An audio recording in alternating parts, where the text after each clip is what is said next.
Here come our Quarter Midget Racing Association youngsters with their parade line. Let's make some noise for them. Let's hear it for our Quarter Midget drivers. This is the future of racing. Nice and loud for them. Let them hear it, ladies and gentlemen. Here they come with their little Quarter Midget race cars that you can see racing right down here in turns 1 and 2. In attendance tonight, we have Michael Funk. We have Riley Harper. Molly Wheeler is here, along with Reed Rogan, Tyson King, Layla Thackeray, Liam McClem, Akeem Collins, Taylor Thackeray, Wilder Eves, Hazen Pennington, Trip Culliver, and Dale Cottrell. Ladies and gentlemen, let's hear it for our youngsters in the New Smyrna Speedway Quarter Midget Racing Association.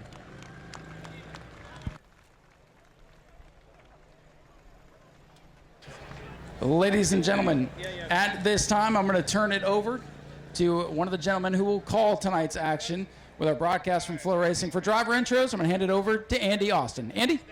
All right, thank you very much, and good evening, ladies and gentlemen. You have been warmed up here in Florida. What a qualifying run for car number 21 out of Newtown, Connecticut. Give it up for Steven Kopsick.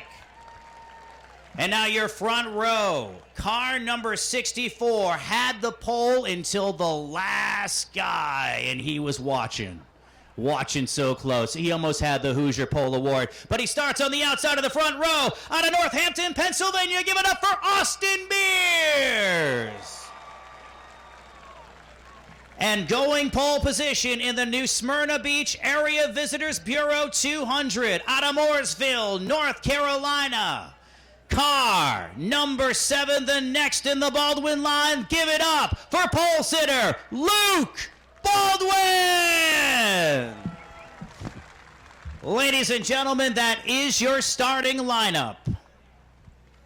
And now I'd like to hand it over for the proclamation reading of tonight. Ladies and gentlemen, put your hands together. It's wonderful to have Matt Ryman on the microphone. Thank you very much. Thank you very much for being here. This is an honor. So I'm going to go through all the whereases for you and bore you to death. But whereas New Smyrna Beach Speedway is well known for its annual World Series of asphalt stock car racing and has been providing exciting racing competitions that have entertained fans since 1966. And whereas founded by local businessman Clyde Hart, New Smyrna Beach Speedway is now under the leadership of his son Robert L. Hart, and is the only NASCAR-sanctioned short track in Florida.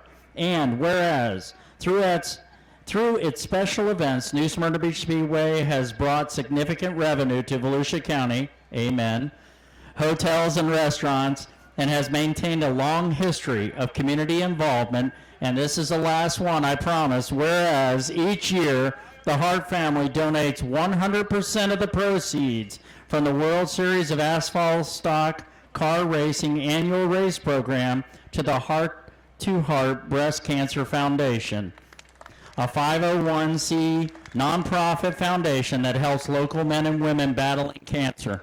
Now, therefore, we, the County Council of Volusia County, Florida, do hereby proclaim February 7th to 15th, 2025 as New Smyrna Speedway World Series Race Week in Volusia County, and join the Speedway and its many fans as it celebrates its 59th anniversary of racing. Congratulations.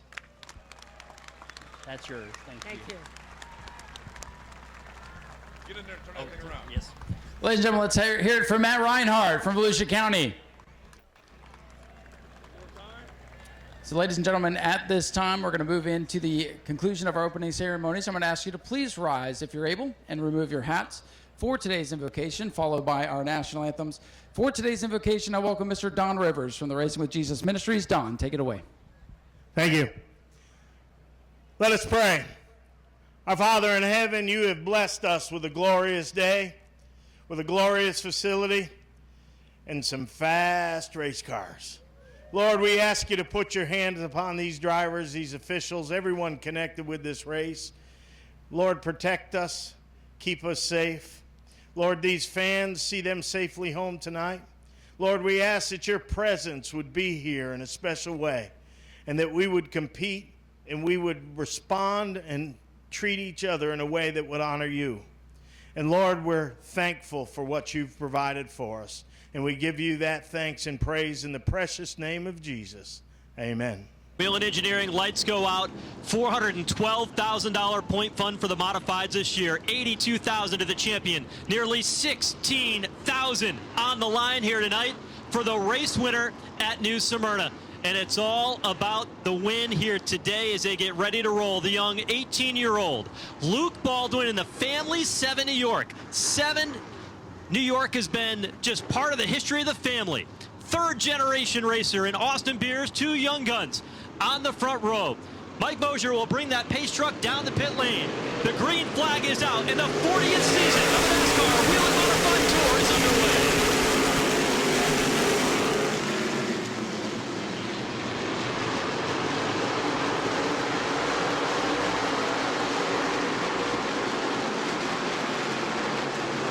From the outside or from the inside of the front row, and the outside line to the lead. It is leading the freight train back into turn number 1. Austin Beers now closing up in 2, with Bonsignor advancing to 3rd. Drop kicking Craig Lutz moves up to 4th, and one driver losing time on the outside. That's Eric Goodale at the back of your screen. Goodale into 58, running outside the 21. Stephen Couture is in this car. Anthony Sexton has driven the team car. The 19, he was injured in the offseason in Atlantic City in an indoor race, so they only brought the 21 car down. Stephen Kopsick will run a handful of races here this season. Qualified well inside the top 3 here tonight, but settles back in line here. We talked to you earlier this morning. That's how long these drivers have been at it. As we've mentioned, the first day of school, they were doing all of their media obligations as early as 10 o'clock this morning. One of the first to go through was Kopsick, and he was all business. He was one of the first to get through, so we can go work on the race car. Have a strong showing here tonight. There's a look at the 44 car of Chase Babb. Dowling will be in this car in 2025, and that car is going to be one to watch. They worked a lot on race pace speed, and boy, it looks like so has the 51 car, but the caution flag is out. First time of the night here tonight. One driver spins. That's car number 55. And what a story he has been over the course of the last year. Well, we're going to find out. You got to let us know what you're seeing here. We're hearing a lot of teams and drivers talk about a lack of grip here at this racetrack. This track changes a lot from the sun we saw earlier to what we see at night. What are we going to see here in this early restart?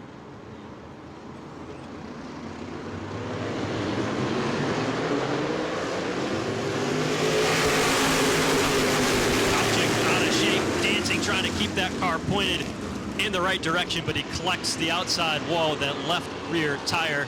And Kopchik started 3rd tonight, but he brings out the 2nd caution of the night. Ryan Priest, our guest here. And Ryan, you know, this early in the event, we get a couple of quick caution flags. This is a strategy race.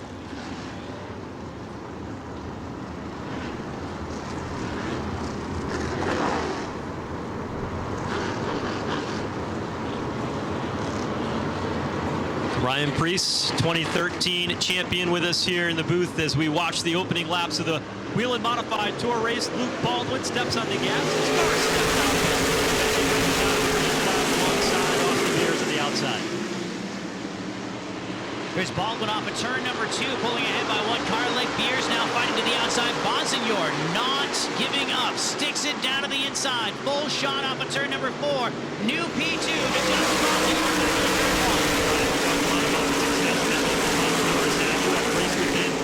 Many years. How do you describe his racing style, and how do you compete against a guy who's just on fire like the way he is?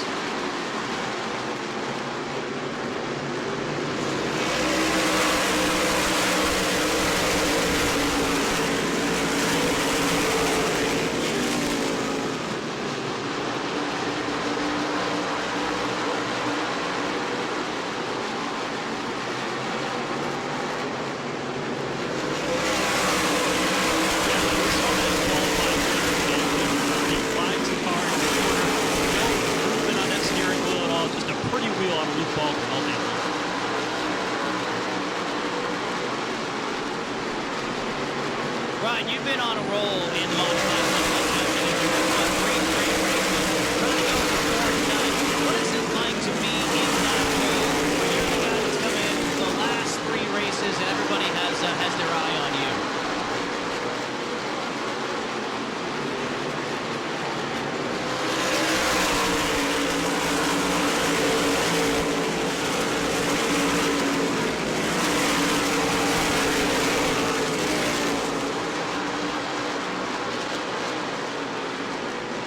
Oh. Jake Lutz around on the back straightaway here at New Smyrna has got that car rolling again. 3 quick cautions in the first 20 laps of this one here today. Ryan Preece, our guest in the booth here.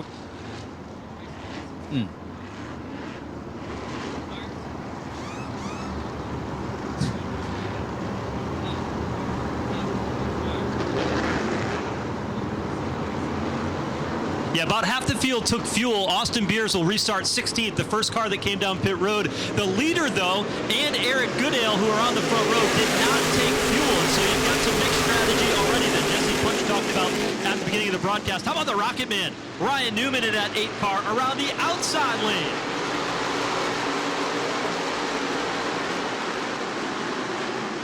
Newman settles into spot number 2, right behind your leader, basically from the drop of the green flag. Goodale actually showed in second, followed by now Newman's up to second, Goodale back to third. Chase Dowling, 44, is up to 4, solid run for him.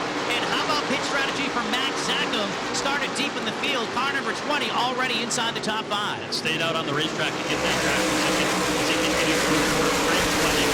We watched some great battling deeper in the pack. You see Trevor Catalano, who won at the Speedway last year. Dave Sapienza. Ryan, I know you've spent a lot of time with Sap and that group trying to improve their program as he drives that Ted Christopher-inspired 36 sideways into turn 3.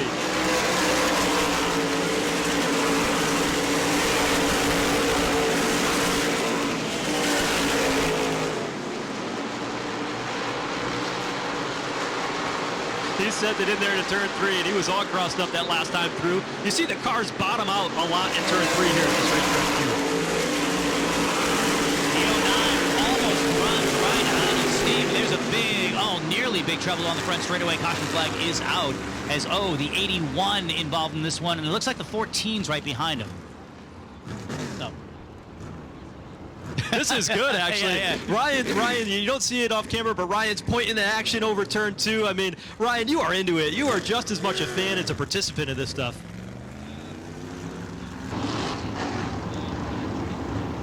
From a guy who knows, Ryan, good luck in the Daytona 500. It's been great having you with us here for the start of the modified season. All right, Ryan Preece getting ready to go. He's going to put that headset back on, give Dave Sapienza a little bit more advice as to how to get this race car around the racetrack as we get set to get back under the green flag. How about under that cycle, Ryan Newman jumps out to the race lead. He will restart on the outside of the front row along with Chase Dowling as we get back under the green flag. The more things change, the more they stay the same. Ryan Newman, who was famous for doing just that very thing in his NASCAR Cup Series days, leads the pack into turn number 3, but it's good side-by-side racing for second. One driver gets out of shape. That is Justin Bonsignor in turn number 4. Bonsignor dropping to the back of the pack outside of the top 10. His anchor is out 4 wide as they dive to the inside of the front straightaway, but trouble for Justin Bonsignor as a battle is on for the race lead. The young Austin Beers digging down to the inside underneath Ryan Newman. How about this pull off of turn number 4 as the caution flag is out because Justin Bonsignor comes to a halt between 1 and 2. Again, going for 4 wins in a row. It has not been accomplished since 1997. Bonsignor will be shown the first car and only car 1 lap down back in the 30th position out on track. So a quick caution is what that team is looking for. Meanwhile, though, the rest of the field stacked up in rows of 2 in turns 3 and 4. You've got Austin Beers, who elected to take the outside lane as the race leader. Chase Dowling on the inside of the Tinio family, number 44. Field gets the green flag and Beers quickly out to a 2-car length advantage back into turn number 1. He leads the drivers who are battling side by side behind him nearly 3 wide because here comes Matt Hirschman up the inside. The PD Motorsports number 60 now rockets into the top 3. Haven't heard a lot about Matt Hirschman yet tonight, a 5-time champion at this racetrack. A defending winner, former winner of the Wheel Modified Tour here, the inaugural event, slides into 3rd place. Cream is starting to rise to the top, and one of the drivers I'm really looking at is Craig Lutz in car number 46, who led a good chunk of this race 1 year ago. Slightly different paint scheme on that 46. It was an all-black car last year. A nice speedy white paint scheme on that 46. Running inside the top 5. He has not budged from that position all night. He's been solid. And another driver who's really looking to avenge a nightmare start to 2024 is Kyle Bonsignor, and he has found himself inside the top 6. Yeah, Bonsignor had an engine fail at practice today. Missed the second practice session. Another car off the pace. The 09 of Chris Hatton high and out of the groove along the front straightaway as the battle for the race lead begins to intensify. 2 young drivers, Austin Beers, the race leader, and the 44 car of Chase Dowling, which is a welcome sight to be back on the Series Tour after several years away. Dabble with some part-time runs here and there, but Dowling is quite the talent behind the wheel. You know, Joe, you mentioned they are doing a full campaign, and I'm sure a lot of it has to do with how Whelen have stepped up this year with their amazing point fund. And even just race by race, this race, the winner taking away close to $16,000, $2,000 for the final finisher of the afternoon, or excuse me, of the evening. So it's not just a big number for the winner. They're taking care of the entire field, which is crucial to the health of the series, like the Whelen Modified Tour, and Whelen definitely in their 25th year of sponsorship, title sponsorship of this division, have really stepped forward to a bridge to the future in this. The Catalano brothers dueling for position to 54. Tommy Catalano, the older brother, to Trevor, who's sitting there right behind him. Here it comes, Stephen Koptic, though. Koptic on the move, diving to the inside at turn 2. You know, it's funny, I was talking to the Catalano brothers this afternoon, and, you know, of course, they had written down their favorite food, which you may or may not have seen on the screen so far here tonight throughout the different behind-the-scenes stuff that we've shown. And, of course, each of their Catalanos, of course, they're going to say they love pizza. So I had to ask, pineapple on pizza? One of them said yes to pineapple on pizza. Can you guess which one? I would say Tyler. Nope, Tommy was pineapple on pizza, and Trevor wanted to throw him out of the house. You know, the reason why I said that is Tommy is like the OCD brother. Everything's got to be perfect. I figured he'd be just a plain cheese pizza, nothing fancy. Yeah. Where Tyler's kind of like, you know, hair down, kind of wild, kind of crazy. Messy is okay.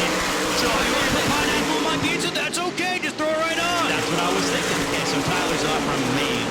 Sorry, that was the Maine in me coming out. No, yes, we heard Maine, no doubt about it. I'm more of a like bacon pizza kind of guy myself. I like bacon. But Tyler in the 84 starting to backpedal a little bit. Now Luke Baldwin, who led the opening stint of this race in that 70 York, trying to carve his way through traffic. He's right now back in the 12th spot. They had that strategy that they played, so they got their fuel a little bit later, and now they're trying to rally back up through. You know, don't look now, but Ronnie Silk has peeled his way into the upper echelon, or excuse me, the middle part of the top 10. I was going to say he was breaking into the top of the, well, into the top 5. Not quite there yet, but he's knocking on the door. Battle is in turn number 2. Silk, who remember, qualified outside of the top 10, throws it hard into turn number 3. 2x2 with Kyle Bonsignor, and now Ronnie Silk advances into the top 5. The team was down, but don't count them out. He's finding his mojo, and it's back in turn number 1. Advantage Silk. Silk comes alive. That opens a door for Tommy Catalano to work to the inside of Kyle Bonsignor. They've got a lap car of Gary McDonald. They'll have to work around that. Shuffles everybody up to a higher groove. But Silk trying to get away from Catalano. But you know what? That Catalano car looks really good tonight. It wasn't that long ago he was bypassing his brother and Stephen Koptic.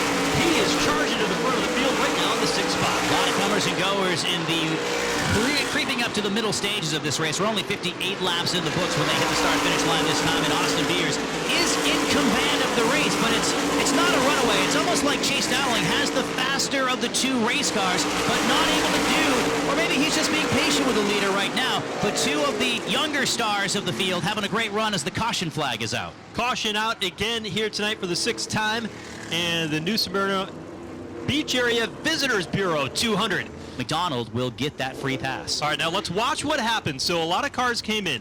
They already got their fuel early in the race. Now remember, they can take 2 tires per stop. Will they just take 2 for the entire caution? Will they come back in? Will they get a little bit more? We're going to find out when they make their way down the back straightaway, headed toward pit lane. We'll see if we get any takers for another trip down pit road and how that changes the dynamic of this. Patrick Emmerling has their tires, and Frank Fleming, who's now inside the top 10 as well. So quite an interesting dynamic that we see out on the racetrack here, and you're going to see comers and goers, but Matt Hirschman, big money, out in front, that 60 car outside, row 1 will lead him on to the green flag. Pace truck is in, and we're back under the green flag in New Smyrna.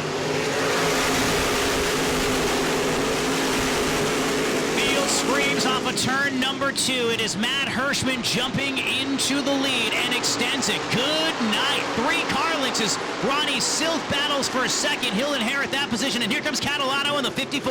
Boy, high exit for Matt Hirschman that time. Off turn 4.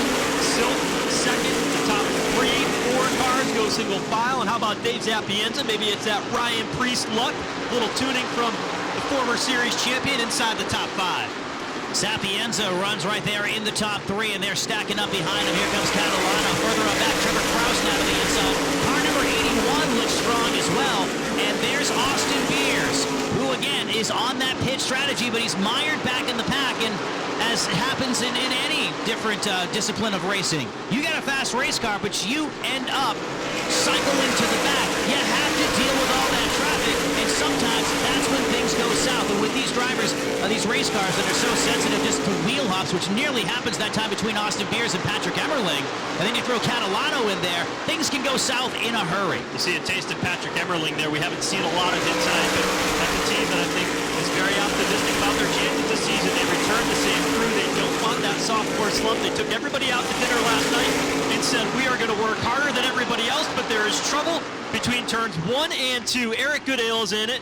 Tyler Berry involved in this one as well. 4 cars in all get caught up in the incident here to bring us under the caution flag. I believe that might be Fleming, too, in car number 40. He refires that ride. 65 years of age, 46 years behind the wheel, and as spry as ever. This driver, of course, they're fresh off the high of winning the race at Bowman Gray with Chris Fleming last week, and here with a strong showing. It was great to see Frank Fleming have a great run here so far. Another driver on the other side of his luck, not having a good lap 70.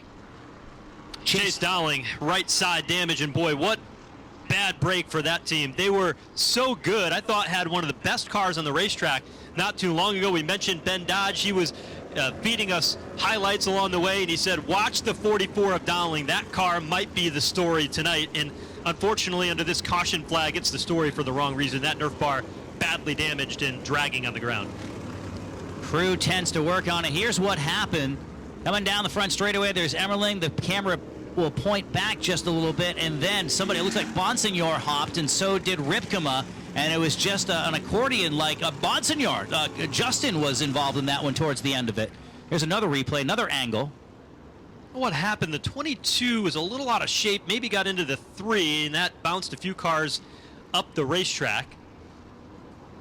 We mentioned the strategy, right, of trying to take those 2 tires and take them early. Well, when you do that, you end up in the back of the pack, and for a guy like Chase Dowling, he had clean sailing out in front, but now all of a sudden he gets caught up in an incident not of his doing. The crew will go to work.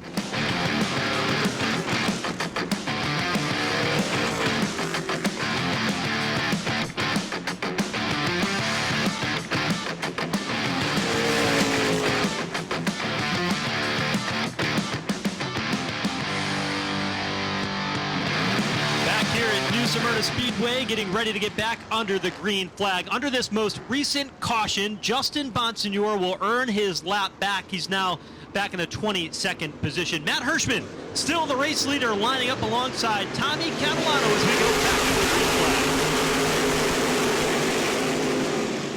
flag. Much like 2022, Matt Hirschman jumps into the lead and leaves the field behind. Up in front of Patrick Emmerling by 3 car lengths as they scream it back off a turn number 4, stacking them up from 5th on back. Single file, top 3, Andrew Kraus, one of the first cars to step on the line. He has damage in the inside of his car from an early incident. He'll go toe-to-toe with Luke Baldwin at 7 New York, who's rallying his way forward now inside the top 5 after they play their strategy out. He is moving to the front. Remember, these drivers took their tires fairly early.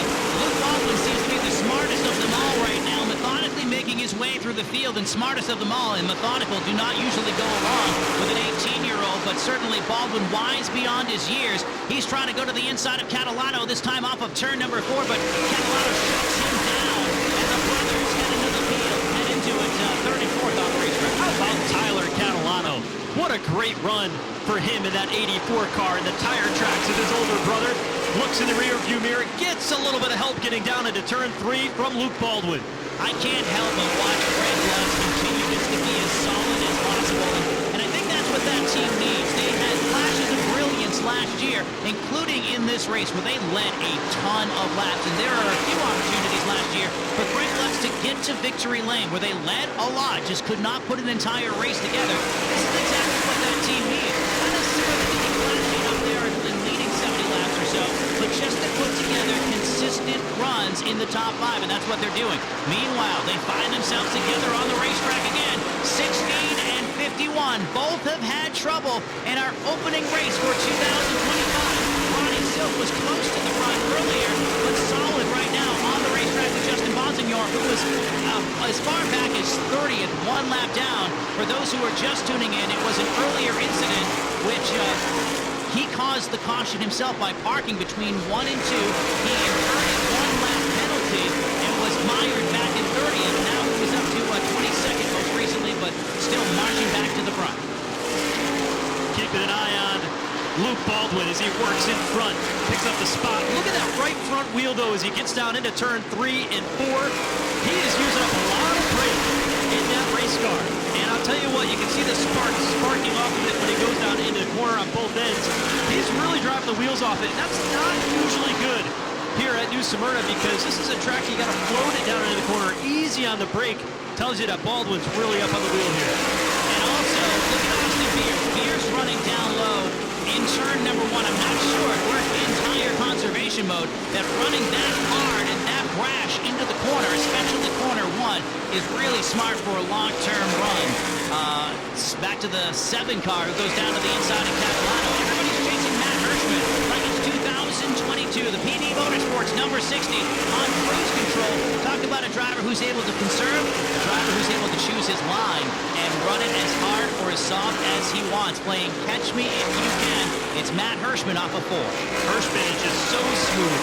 He knows how to make this game work. His dad, one of the all-time winningest drivers in championships in modified history. Last night, they had a dinner preseason meal for the entire Whelen Modified Tour owners and drivers and crew. There was a poster, and it had Matt's dad on it, celebrating the 40th years, and his son were saying, hey, there's Pop. I see him on that poster as part of the history of modified racing. That family has been part of all of it.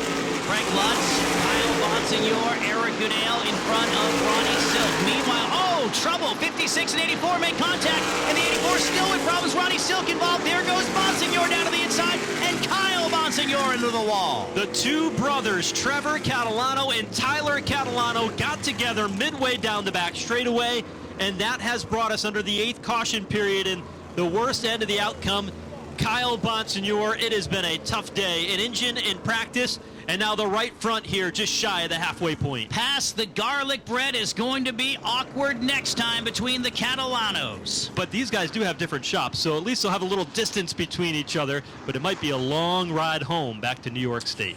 I can guess that, and quite a messy one if they're riding home tomorrow, for sure, with the storm moving in. Patrick Emerling from the inside of the front row with Matt Hirschman to his outside, and then it's Luke Baldwin. 92 laps, make that 93 laps on the grid now. Green flag is in the air, and we're racing.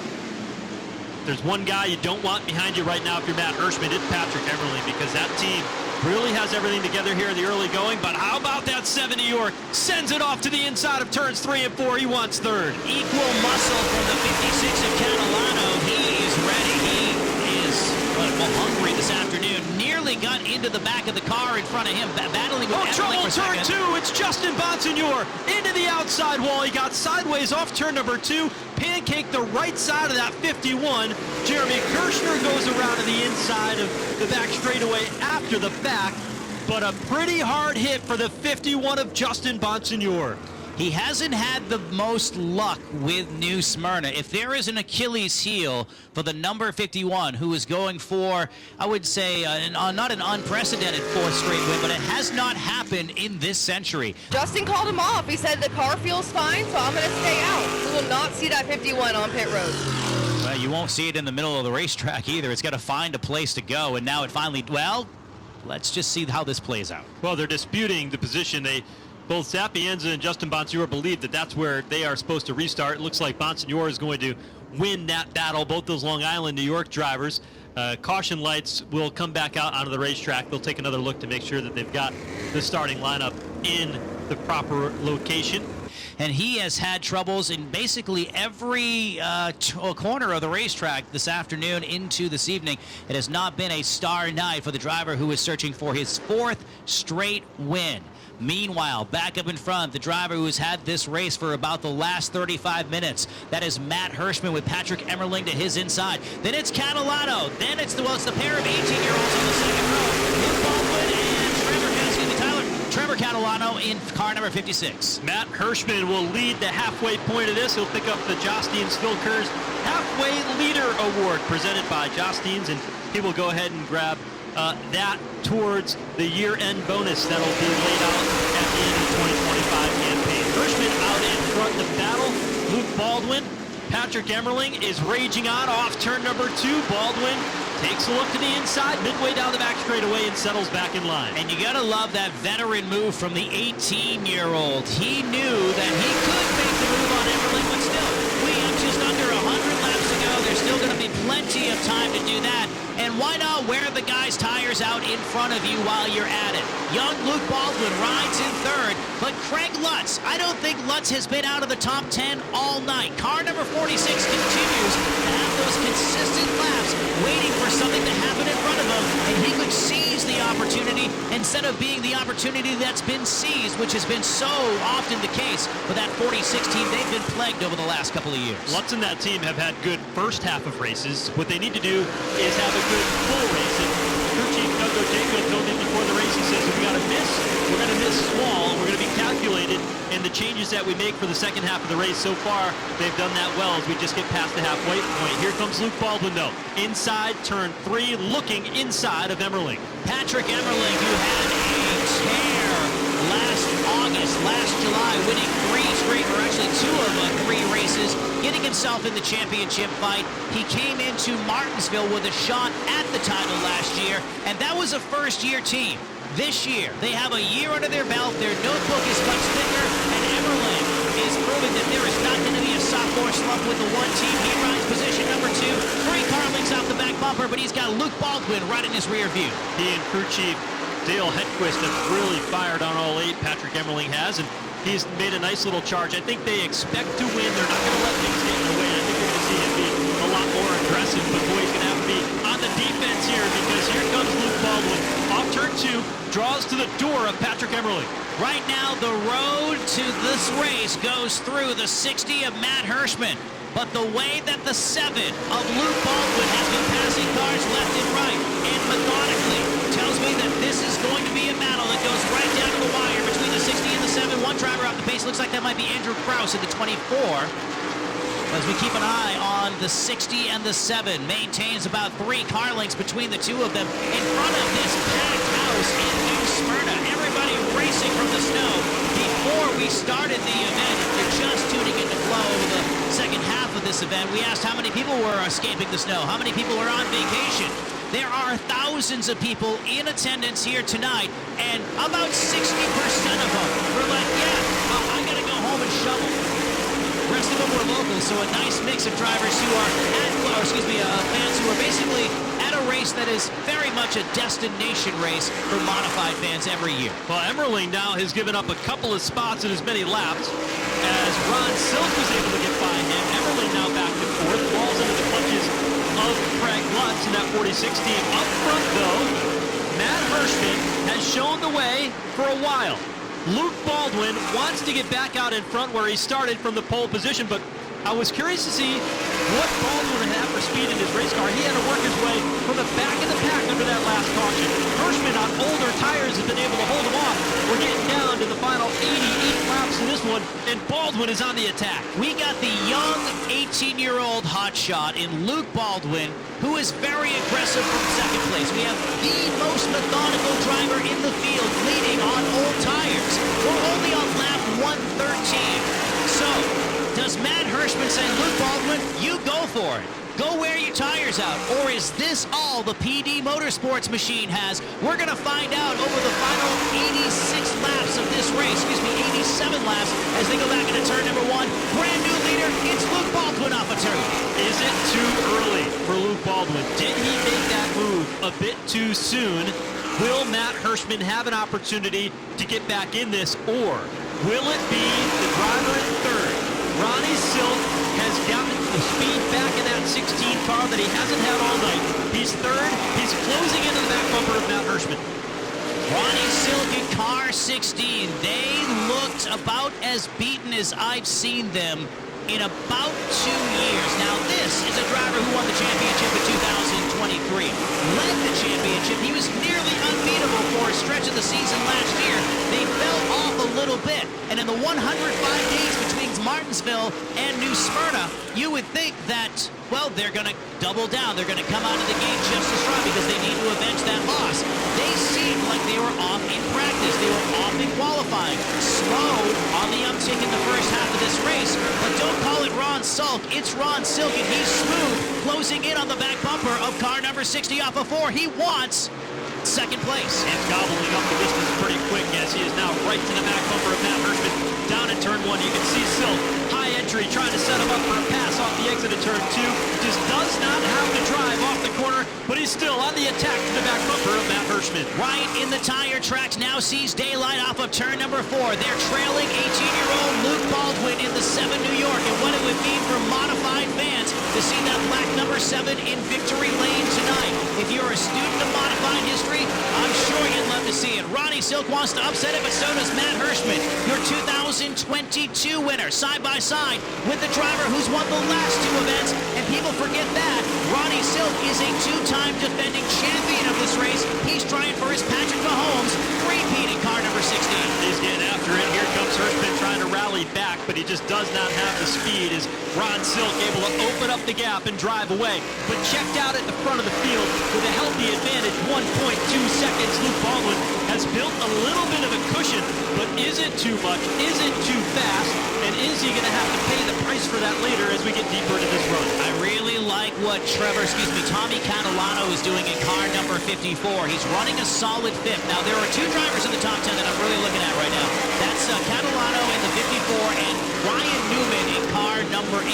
Newman just advanced to 9th, and he's running a very smooth Ryan Newman-like race. In a conservation race, this is a Ryan Newman event, and he loves modifieds. Meanwhile, on your screen, you'll see the number 54 of Catalano get the whole shot on Everling. Chains in position as Catalano will rock into spot number 4. Everling just outside the top 5. Meanwhile, further on back in the pack, Craig Lutz losing another spot, so the tire's starting to go away on the number 46. Meanwhile, Trevor Catalano works the inside. It's Sapienza. No, it's not Sapienza. It's car number 21 moving up and having a great run as they continue to fight. And look, here comes Ryan Newman down low. Ryan Newman is on the move. You can look at the lap times. His lap times are as fast as the race leader, Luke Baldwin, last time through. Fastest car on the racetrack, though, that belongs to the second place car of Ron Silk. He is starting to track down the race leader, Luke Baldwin. The other car that is quick, Tommy Catalano in 4th. He goes by Matt Hirschman to now take over the 3rd spot. Catalano is matching the pace that Luke Baldwin has out front. We are in uncharted territory for tonight. We had a rash of caution flags to start this race. We haven't had a long green flag run until now, and you're starting to see the green rise to the top. It's the pole sitter, Luke Baldwin, who is mired back in the field after an early pit stop. And the story that we're following now is, will the 18-year-old burn his tires up? And a 2-time champion, 2-time defending winner in Ronnie Silk, who's about 10 car lengths off the back bumper, using his veteran prowess to just be patient enough to pounce when it counts the most inside the final 25 laps. From our Northern Command Center, the veteran and our colleague Ben Dodge says, watch the 16. Experience will pay off over the young kid, Luke Baldwin. The stopwatch seems to prove that to be true. It's now down to 0.7 of a second. Ronnie Silk in about 4 laps has cut a half a second off the advantage that Luke Baldwin has. I do not bet against Ben. He's the man who knows these cars inside and out and has been instrumental in this series for so many decades. As we watch Patrick Emmerling now to the inside of Matt Hirschman, and this is a very un-Matt Hirschman-like race where he's the ultimate conservator of his race car, but he has not conserved very well tonight by standards of the other competitors as he's fallen back just a little bit. Keep an eye on this battle here. Steven Kopcik in the 21, the battle for 6th. Ryan Newman in the 8 car. Newman led a few laps early on in this race. Strategy put him a bit deeper in the field, but Newman has been turning quick laps as well. Boy, Ryan Newman looks so good. Can put that number 8 car wherever he wants it, and very, very smooth. He's not running hard into the corners at all. So he's not burning up his tires. He's fast. He just hasn't fallen off nearly as much as the other guys. And right now, Kopcik doing a great job of hanging on to it.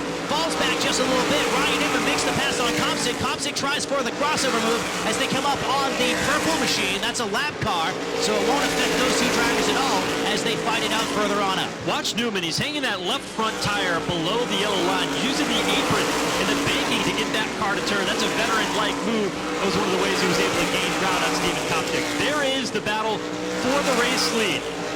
Luke Baldwin from the pole at 18 years old, 3rd-generation racer. His grandfather won 4 New Smyrna track championships here in a Modified.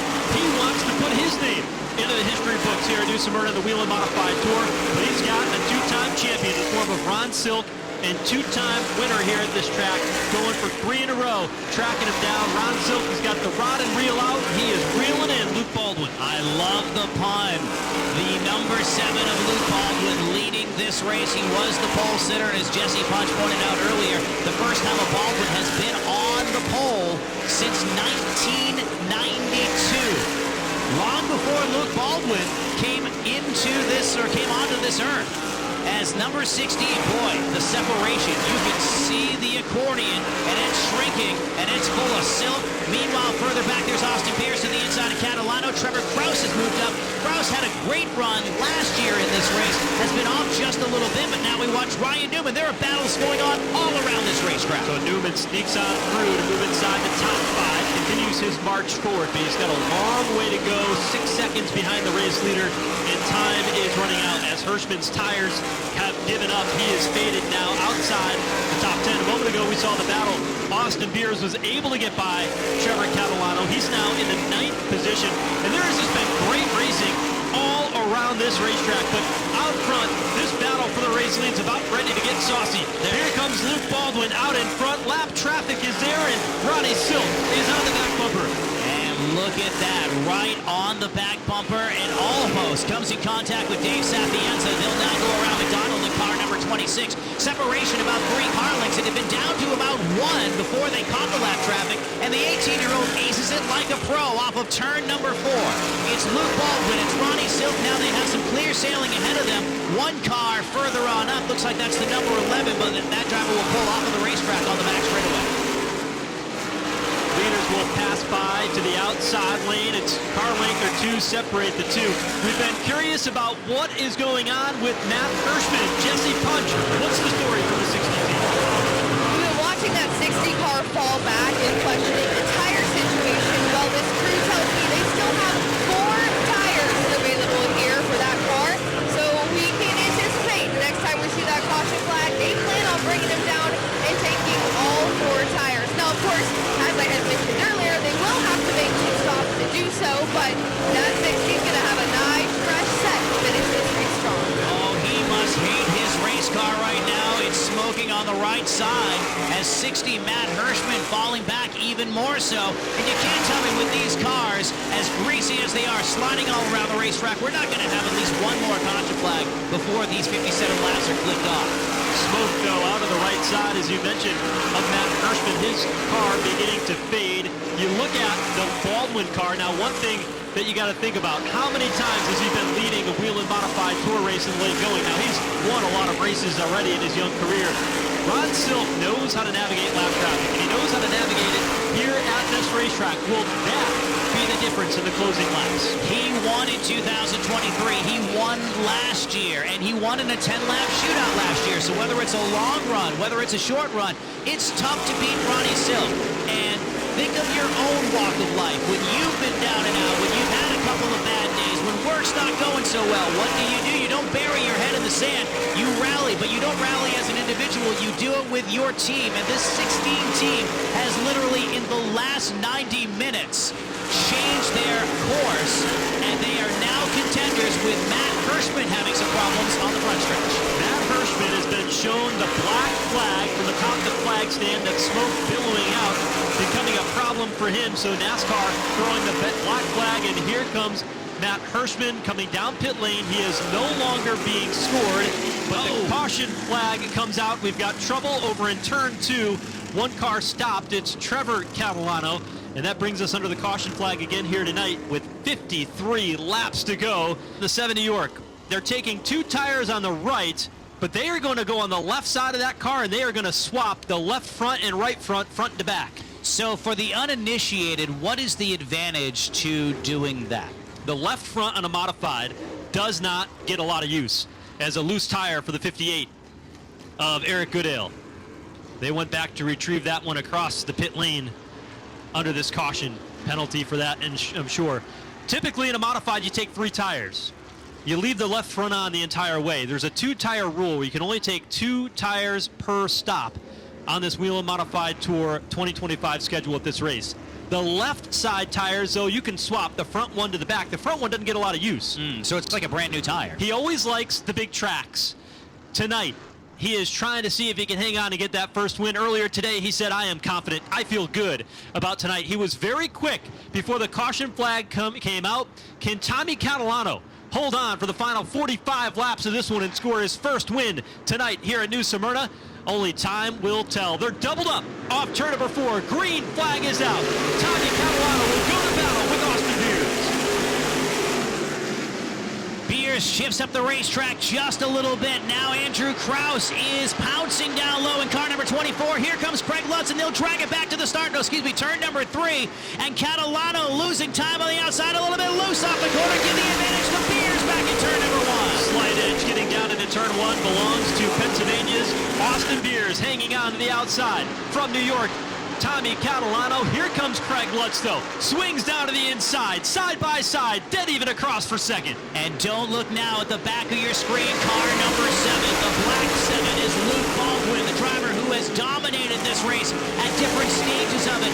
Now up in front of Patrick Eberling, in front of Ryan Newman, and they all chase Austin Beers back into turn number 3. Luke Baldwin restarted in the 9th position. He's up to 5th already with plenty of time to go, but he's under attack as behind is Patrick Eberling working the inside in turn 1. Up front, though, the battle is on for second. Tommy Catalano trying to find a way to get back around Craig Lutz. We talk about Craig Lutz putting that race together, and yes, that one race where they are strong throughout. They have shown flashes of brilliance. They have led more laps than teams that finished ahead of them in the point standings, but could not put it together. And now, with 41 laps to go in a long-distance race, he's going for the win. Currently position number 2 and turn number 3. Meanwhile, further on back, don't count out Patrick Eberling. He wheels it down to the inside of Luke Baldwin. Give him the spot in turn number 1. That moves Eberling into 5th for the moment. Baldwin backpedaling now to the 6th spot. He's under attack as Eric Goodale is there off turn 2.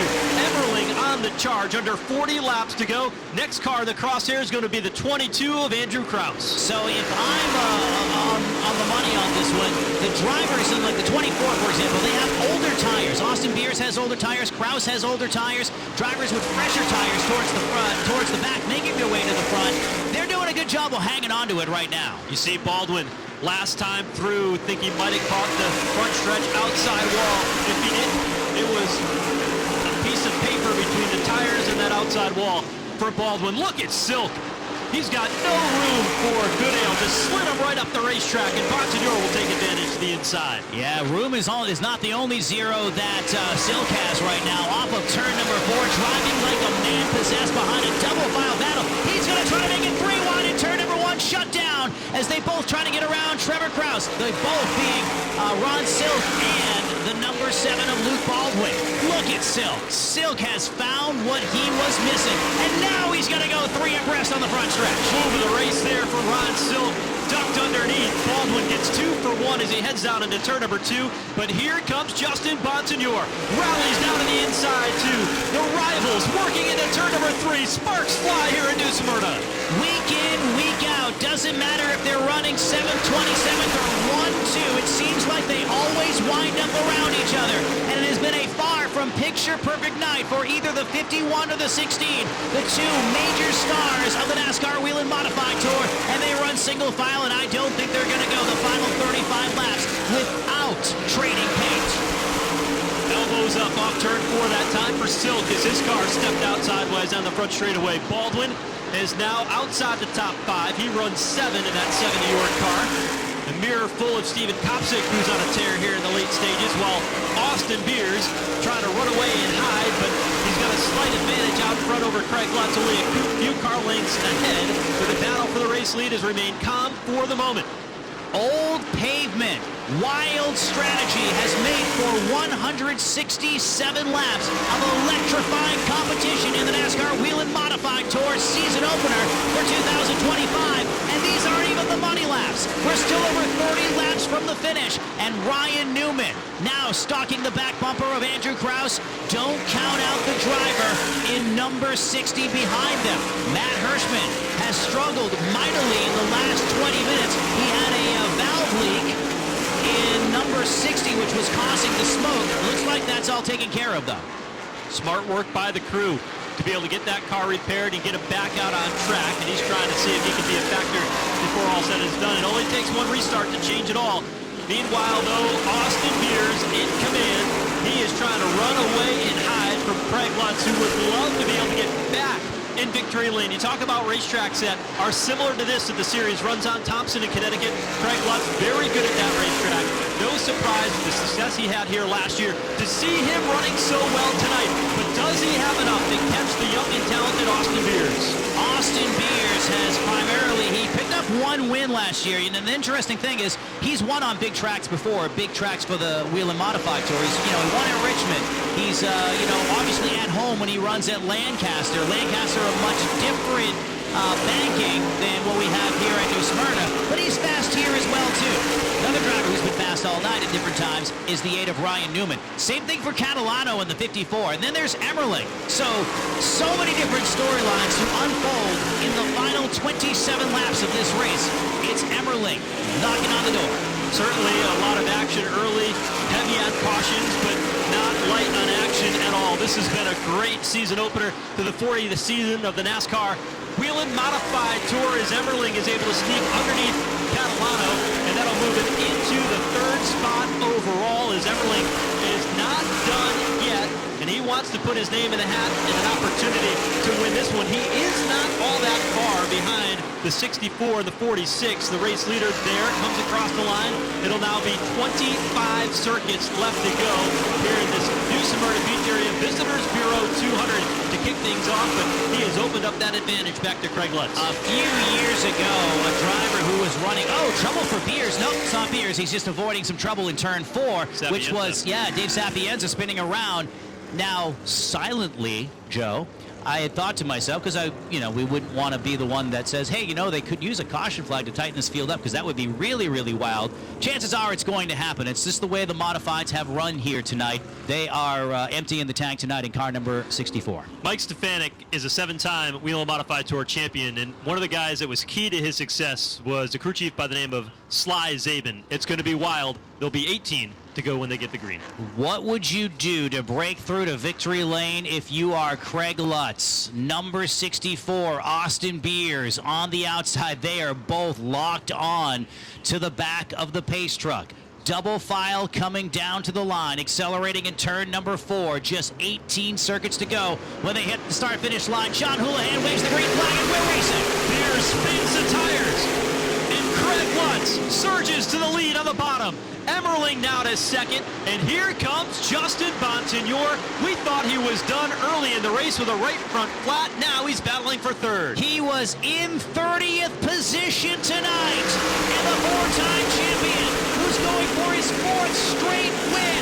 That has not happened since 1997. Justin Bonsignor to the inside, and Patrick Emmerling goes for the lead. Emmerling working the inside lane, takes over the top spot.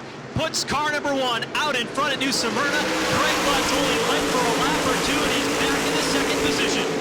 That number 1 team is locked in, and they basically went into ghost mode when it came to media. Jesse Punch tried to get a word with the 1 team to talk strategy, but they were just focused on winning this race. And in the next 15 laps, we'll know if that's a good story to tell or not, or if that move paid off for them. And down the back straightaway, look at Emmerling, open it up by 2 car lengths into the corner. Lutz trying to keep pace. Bonsignor to third as Beers falls back to fourth. Steven Thompson having a good run there at fifth. And Ron Silk riding in sixth. But Patrick Emerling out in front. 1 car length, 2 car lengths a lap. Opening up the advantage back to the second place machine of Craig Lutz. Lutz having a great run, and I love to see what the 46 team has done tonight. If they fall 1 position short, it is definitely 4 steps forward for car number 46, even if it is 1 position short, because they put together a whole race. They were a contender. They still could win this one. And now Justin Bonsignor shoots to the inside, nearly some contact in turn number 4. 51 of the tire tracks back into line. They go on the attack back into turn 1. Bonsignor tries to put the wheel underneath the 46. Remember, one long ago he was into the outside wall. Off turn number 2 is Bonsignor. He has got a quick race car. Can he get by Craig Lutz? Does he have anything to track down Patrick Emerling? He brought out his own caution earlier in the event. He paid dearly. He had to sit down 1 lap in arrears as a result of the penalty. He was back as far as 30th. Then he got to 9th. Then through pit strategy back to 22nd. Now it's Sparks shooting out of the back of the 51. Justin Bonsignor is riding in position number 3, but under attack from Austin Beers, who's not out of this one, while Patrick Emerling checks out. So much going on here. We're just inside the top 5. Great battles all the way around this racetrack. The best one might be the battle for second. You go a little bit further back in the pack. Matt Hirschman trying to move forward as well. Brian Roby is there, and Tommy Catalano, who's had a good run today. His car in the late going starting to fade right now as he is just outside the top 10, running 12th. On a racetrack much like this one, back on the 14th of August, Patrick Emerling broke through to victory lane for the very first time with this one team. Then, at Oswego, a few weeks later, ended up in victory lane. Then, on a racetrack that was high bank but much shorter, Monadnock Speedway in Winchester, New Hampshire. Third time in 4 races, Patrick Emerling vaulted himself into the championship battle. He fell a little short last year, but definitely showed that the first-year team was going to be a contender if they chose to come back this year, and they did. They are checking out, trying to pick up the victory here as there's a good battle with Austin Beers and Justin Bonsignor, who washed up right in front of the 64 last time by. Beers trying to pick up a few more spots before it's all said and done. Gathers it back into the 3rd position. He'll see if he can get 1 more before the checkered flag flies, because right now, coming up on the next time by for the race leader, Patrick Emerling, it is going to be just 5 circuits to go here at New Smyrna, and he is checked out in his own zip code right now as he leads the field down to the turn 1, and not a lot of lap traffic to deal with here in the closing laps for Patrick Emerling. In the short history of the Whelen Modified Tour racing on Speed Weeks, in this particular event, there have only been 2 winners, and that was Matt Hirschman. Big trouble, turn number 3. It's Chris Hatton. There was contact between the 7 New York, the 16, and Hatton came across the nose of Ron Silk and backs it in driver's side to the outside wall. 2-time 602 modified champion here at New Smyrna Speedway. And inside of 4 laps to go, this one might just go to overtime tonight. Here's how it'll work. They'll see a green flag. If they come around and see the white flag, the next flag will end the race, whether that's the checkered flag or the caution flag, and they'll freeze the field and go back and score it that way. If we don't make it to the white flag before the caution comes out, they will re-rack them and try again.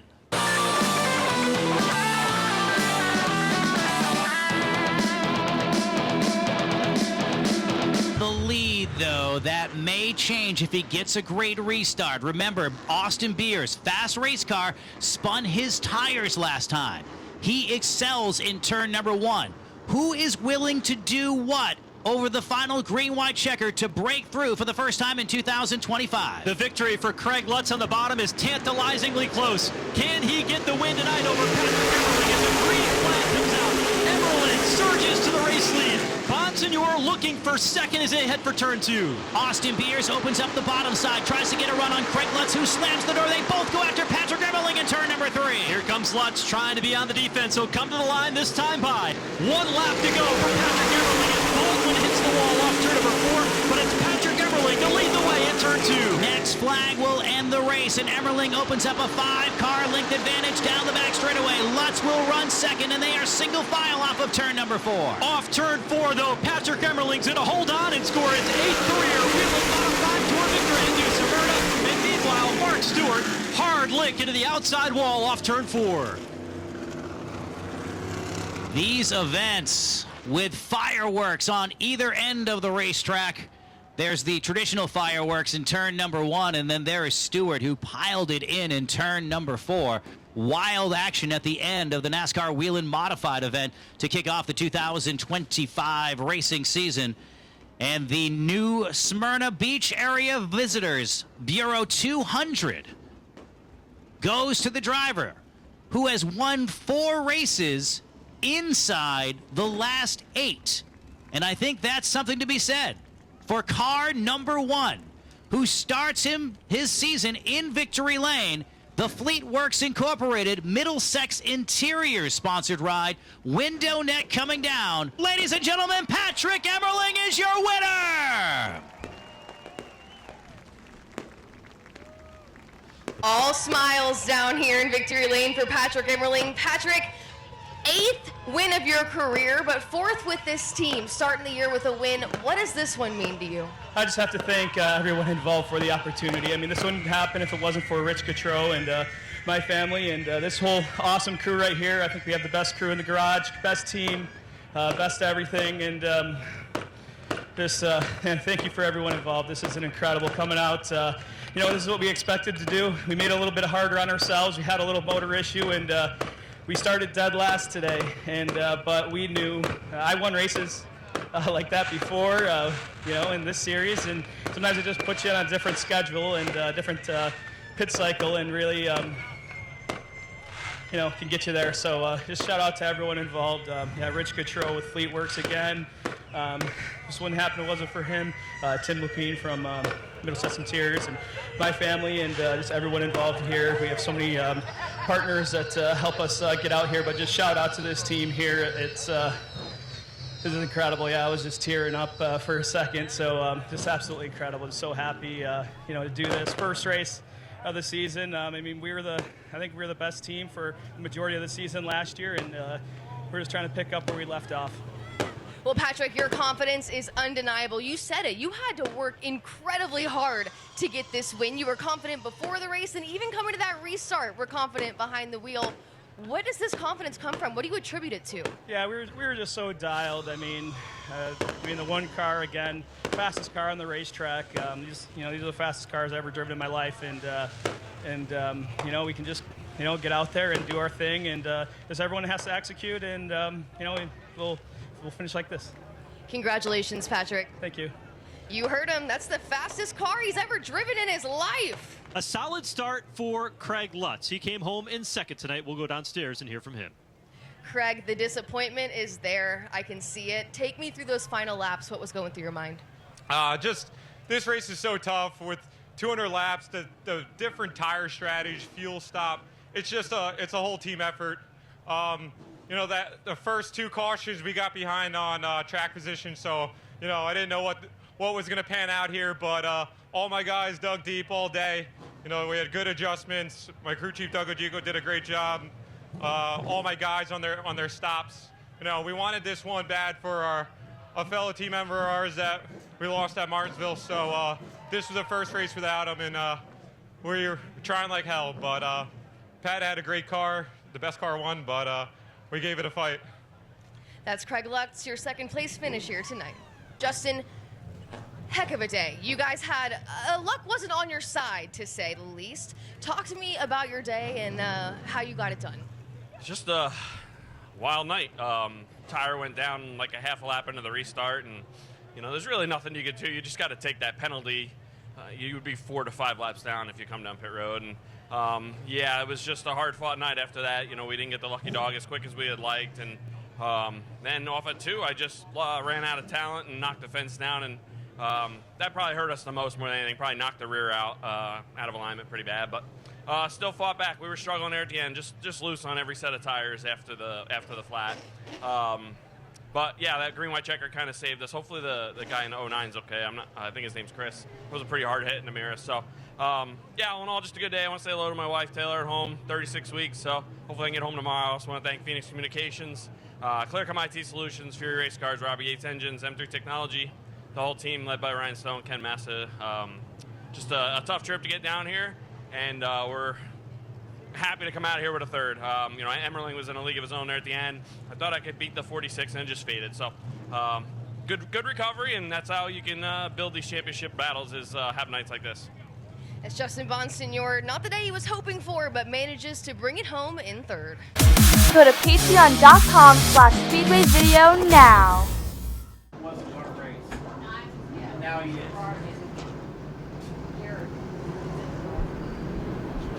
27 Pro Late models. A couple of years ago, we didn't get half this many Pro Late models. And the field continues to grow, and it will fluctuate throughout the week. There are some other cars scheduled to participate later on. Well, let's see what's going to happen. Night number 2 of the World Series, ready to conclude after 50 laps. One car way up the track towards the back. No harm, no foul, we're underway. Who's going to get the jump on lap 1? Last night was Max Reeves, and we got trouble pile up going into 1 and 2. Caution is out. Randy Lopez gets turned around, collects a couple of them. Hudson Sharp is one of those cars involved.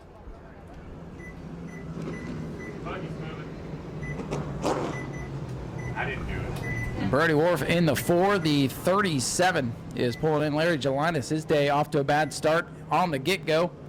And they pile up over there in turn. It's 1 and 2 on the initial jump.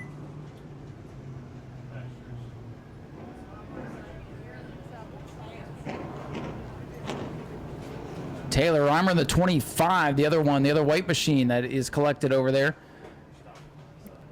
Looked like pretty light contact, a lot of cosmetic damage over there. The teams will have to get pried away from one another and see what they have left. In his car 29, Hunter Wright with Isaac Kitzmiller to his outside. Anthony Bello on the inside of row number 4 with Jimmy Renfrew Jr. to the outside. Here we go, take 2 for the restart. Spencer Davis and Max Reeves bring us up to speed. Green flag back in the air.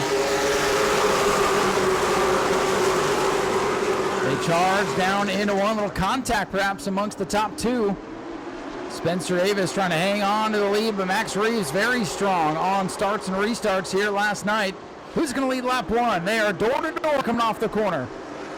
At the line, Max Reeves leads lap number 1 in the 18 car.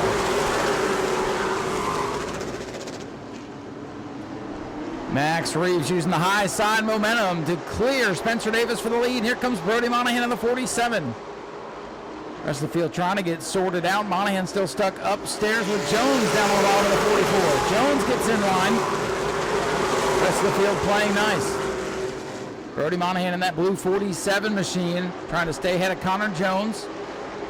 Jones with the apparent win here last night before technical inspection took it away. Top 10 single file as they come down to the stripe to complete line number 3. Max Reeves still here leading. Reeves, Davis, and Monahan. Then back to the 44-29, who we expect to compete for wins all week long. Jimmy Renfrew started mid-pack yesterday, 8th tonight. We expect him to move forward.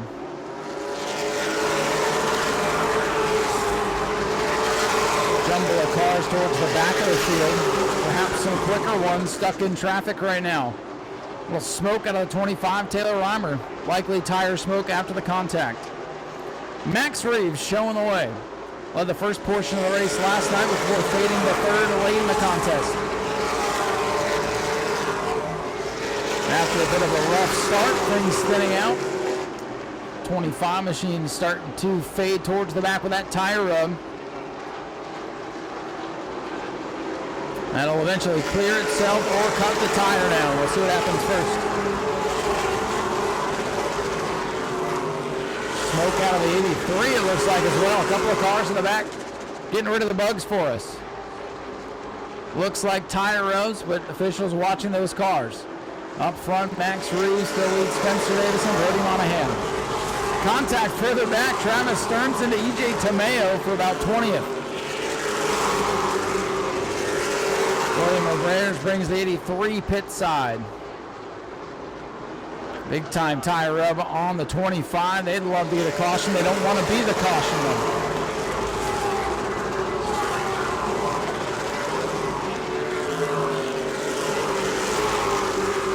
Battle heating up for the 3rd spot. Brody Monahan 47, Connor Jones 44.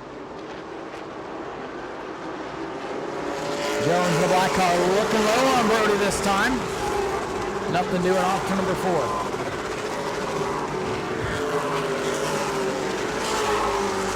Now Jones with a look off turn 2. Connor Jones in the 44 wants third away from Monahan, and he's got it. Makes the pass look easy off turn number 4. Connor Jones into the top 3. Your fast qualifier. Trying to reel in the leaders. Max Reeves shows the way. 25, Taylor Reimer's going to have to pit. That tire looks like it may be down on car 25. Tough break there.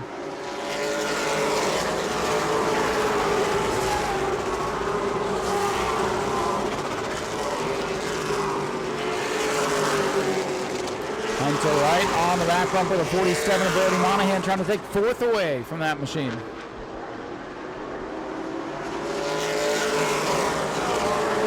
Hunter Wright, last night's winner. All over Brody Monahan going into turn number 1. He's going to look low here off turn 2 if he can get the momentum. Nothing doing that time.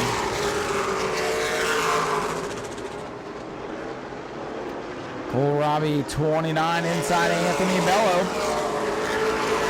For a position inside the top 10. The 2 red cars duking it out as Hunter Wright looks inside the blue 47 of Monahan for 4th. Hunter Wright's going to get that spot. The 47 starting to go the wrong direction. Isaac Kitzmiller sends the 25 down to the inside. Monahan getting freight trained right now. Kitzmiller and Renfrew are not far behind. Max Reeves has led all the way from the outside pole, just like he did yesterday. But here comes Spencer Davis and here comes Connor Jones. Davis and Jones starting to reel in the youngster. Here we go, for the lead in turn 1. Davis looking low. Reeves up in the middle groove. Side by side down the back straightaway. Spencer Davis looking for the top spot. Travis Stearns pits in the 153. Who will lead this lap? Reeves by half a car length. 16 laps complete, and Spencer Davis is clear off turn number 2. New leader, and here comes Jones. Top 3 closing in. Spencer Davis out in front. He'll come by the lead lap number 17.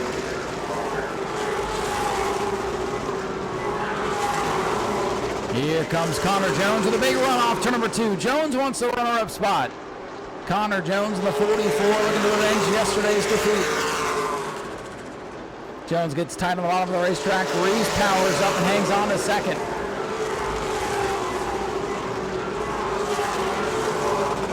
A lot of separation out throughout the field, starting to get into a rhythm. 96, Spencer Davis in his first start of the week showing the way. Jones with another run on Max Reeves. We saw this yesterday out of the 18 towards the halfway point. Car starting to fade once again. Jones 44, Reeves 18.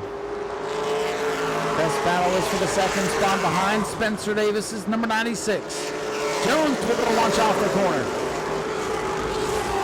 Anthony Bello is 51, starting to slide backwards. Jade Avedisian looking to the inside as Jones has position inside of Max Reeves down the backstretch.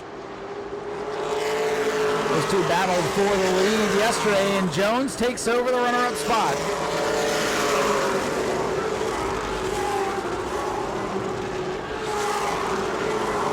Connor Jones up to second. Spencer Davis with a comfortable lead. We'll see if Jones can reel him in. 21 laps completed, 22 as they come by this time. Davis, Jones, Reeves, Wright, and Kitzmiller the top 5.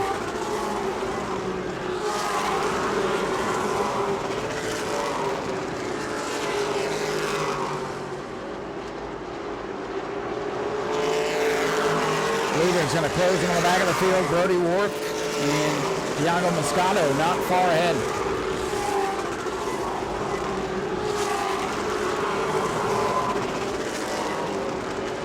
Spencer Davis, 96. Continuing to lay down pretty quick laps, but Jones is quicker. Hunter Wright, though, the fastest car on the racetrack in car number 29. Wright on the back bumper of the 18. Battle for third is brewing behind the 44.96. Leader off turn 4. Spencer Davis down the main straightaway to the crossed flags, halfway home for the Pro 8. Hunter Wright, 29, a white and red car to the bottom of the racetrack. Thought he was going to slide up into Max Reeves there, but they keep it going. Max Reeves again starting to fade. Car has good takeoff speed, but the long run speed is not there. Oh, Hunter Wright bounces off the side of him, hangs onto it. We stay green. Oh, and Max Reeves returns the favor. Look out in turn 1. Reeves and Wright body slam and a big tire up on Max Reeves, and here comes Kitzmiller. Let's see what happens if the 29 gets back to the 18. I don't know if something happened there, if that was retaliation. A big tire up for Max Reeves. Reeves pulls down on the inside, might be a smart move. Hunter Wright gonna streak by on the outside as Reeves, likely with a tire going down. A learning moment there perhaps for Max Reeves. Sparks out of the 18, looks like Scorzelli's been into the fence. Max Reeves brings the other 18 to the pits on lap 28.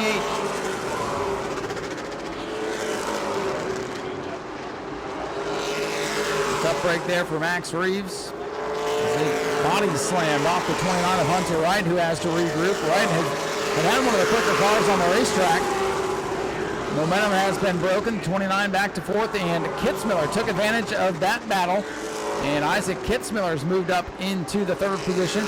A distant 3rd behind Connor Jones and Spencer Davis. Davis making the pass of lap cars the hard way down on the bottom of the racetrack. Slow groove is on the bottom here, and the lap cars are not really paying attention to that right now. Brody Monahan's going to take Wharf on the inside off turn number 2. Big gag of the cars going in at turn number 3. Jade Avedisian looking to take advantage here. The lap car of Wharf up in the racing groove. Jade Avedisian splitting the lap cars. Right through the middle goes car 24. Some wild action. And through this lap traffic. Meanwhile, it's still Spencer Davis out in front. The lead right now, 1.3 seconds. Last time by with 32 laps complete.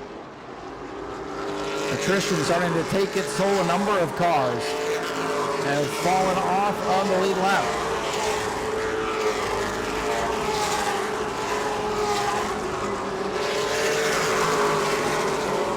Spencer Davis, longtime competitor in the World Series, looking to add another win to the win column.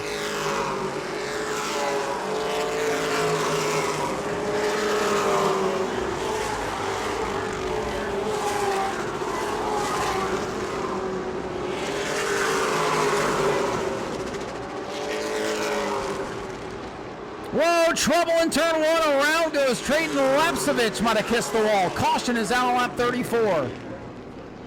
Trayton Lapsevich trying to get through traffic. It's turned around. The caution is out.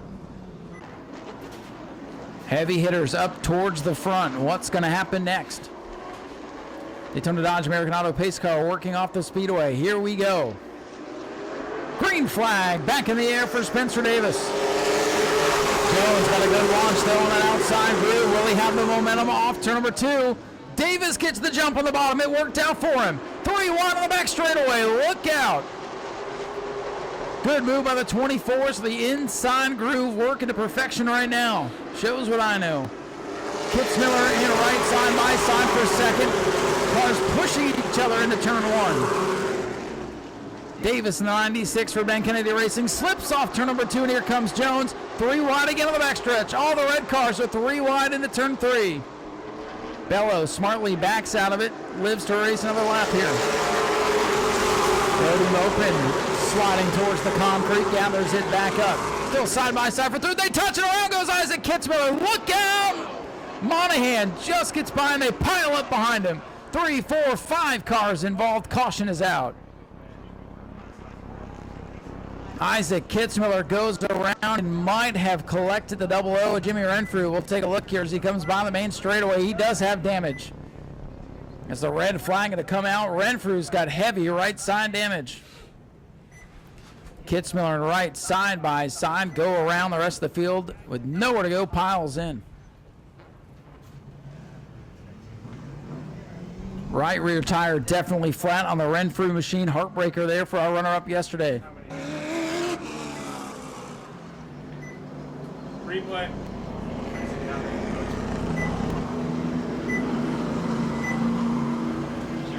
I got one place and now I need to push.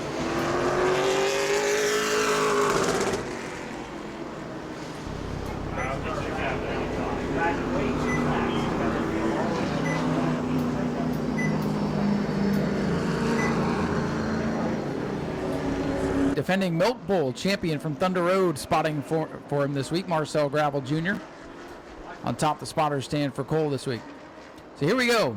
Spencer Davis on the inside. Connor Jones on the outside. Green flag is out with 14 laps to go.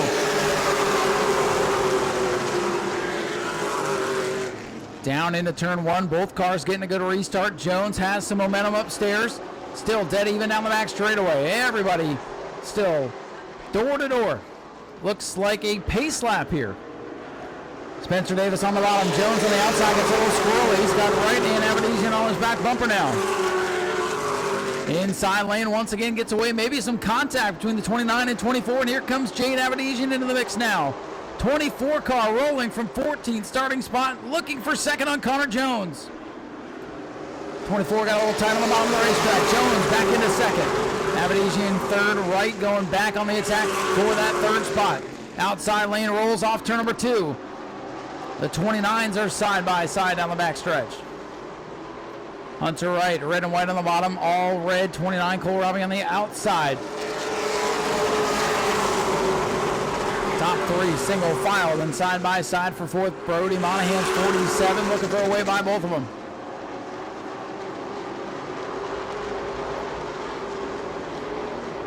Spencer Davis hanging on to the race lead. Who's going to win the battle of the 29s? Right now it's Cole Robbie. Robbie out ahead of last night's winner. Hunter Wright, though, drives it hard into turn 1, slips up, and Robbie drives around the outside for fourth. Hunter Wright slips back to fifth. Not a good restart for the defending champion. Davis, Jones, and Aberdeen in the top 3.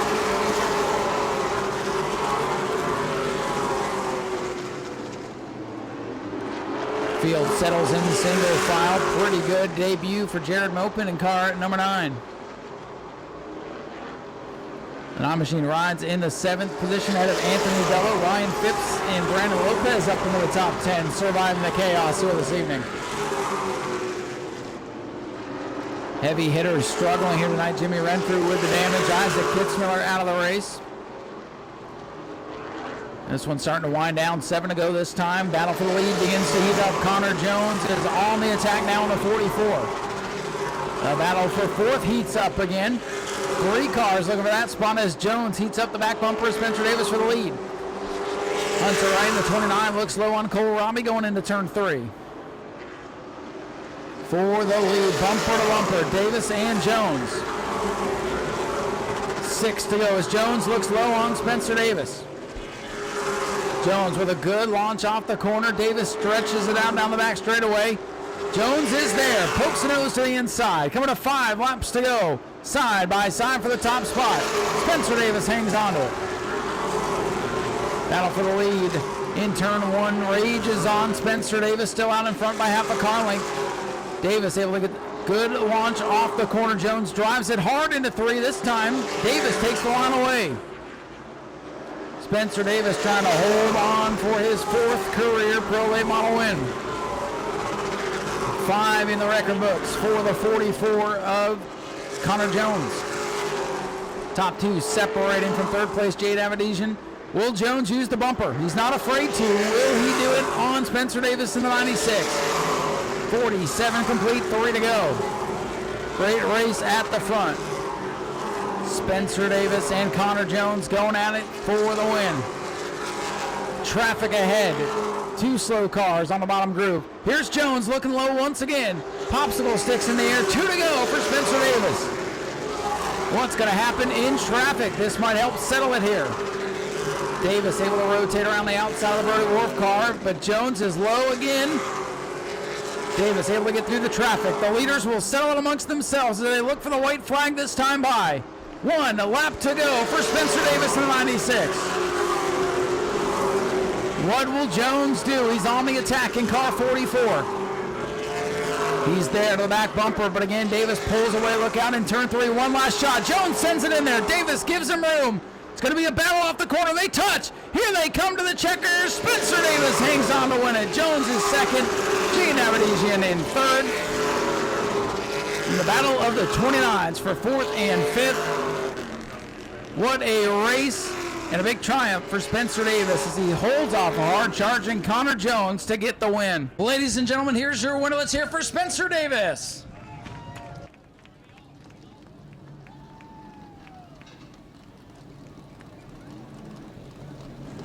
It's been a little while, but your 4th career Pro Late Model win, and you really had to go out and earn this one tonight. Congratulations. Yes, sir. Last time I was here, we were picking my seat in my race car out of the wall in a Pro car after getting right reared on lap 0, my last World Series here in the Pro car.